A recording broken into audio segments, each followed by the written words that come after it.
again blows. That's a flash forward into exhaust. Here comes Kaigu. He's going to move forward. He's going to get that caustic spittle down. Sidestep to Sonic Wave. First blood secured by Exo.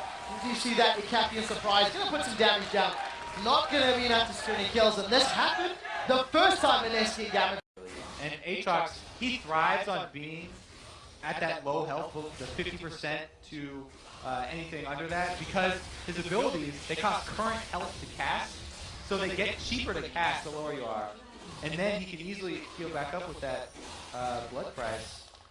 Darian, he's going to get the Blades of Torment. There's splash damage available. Doesn't manage to get the knockup though. Yume is in a little bit of trouble as he throws the Deathmark down onto Voidal. But that's even not a lot of damage. Yume just gets bursted down. No shockwave used. Massacre was the only ultimate that was thrown down from Gambit.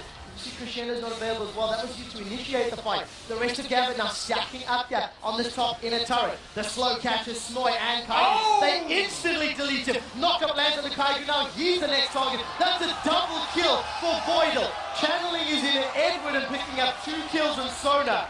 Great play here from Gambit.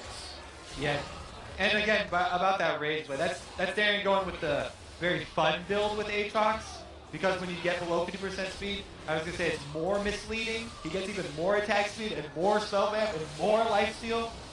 You see Diamond Frost was caught out. He's repelled the True Shot Barrage for the second time this game. The rest of Gambit are trying to shut down the tower. TG gets caught by a shockwave, and we see Diamond Frost sinking his fangs in for the kill. Diamond once more. Blades of Torment goes up. Lands it at the tip. Arcane Shift not even enough to get away. Yume and Kaigu now the next 2 to try and defend. That accuracy with Blades of Torment I was talking about, it goes so small at the end of the skill shot there. To be able to consistently land those, Darian is just spot on. Yeah, really, really great play here from Gambit. They secured the first inhibitor turret of the game in the top lane. They picked up the inhibitor in the mid lane. There is an exposed inhibitor in the top lane. They haven't given up. That's a double knockup as now Kaigu forced to kick him away. Voidal picks up his 4th kill of the game. That's 4, 2 and 2. And now Gambit looking to close this one out. 22 minutes on the clock. Darian still has his blood well if he needs to tank it up. Schnoy on the sideline throwing out those javelins, and it's not going to be enough. Gambit decides to err on the side of caution. They have backed away. Stranglethorns is not available for use yet if MSK tries to re-engage. And Gambit, they're still just relying on Sona's sustain. Voidal gets shut down. Exo with the Essence Flash. Now this is a messy fight to Snoy. Has flashed forward. He's jumped onto Genja. He's been dropped 1v3. And in the background, Darian's flashed away. Bloodwell gets popped. Exo landing every skill shot he needs to. Now all of a sudden, Alex is in trouble. Deathmark should pick this one up. Yume manages to land that. Gets out cleanly with that living shadow. Gambit, they definitely stuck around far too long. They're definitely going to go for the exposed inhibitor here. Up a man as well. 10 more seconds.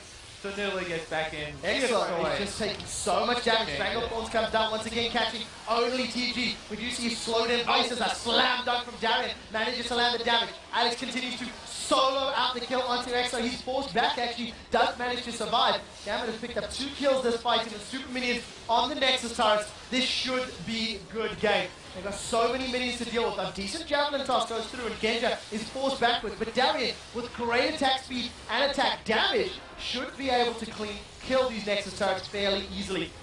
This second last turret of the game is going to fall now. Crescendo did go up. They managed to land it on Snoy and pick up a kill. And Gambit, with a textbook closing out the game here, going to finish off this Nexus.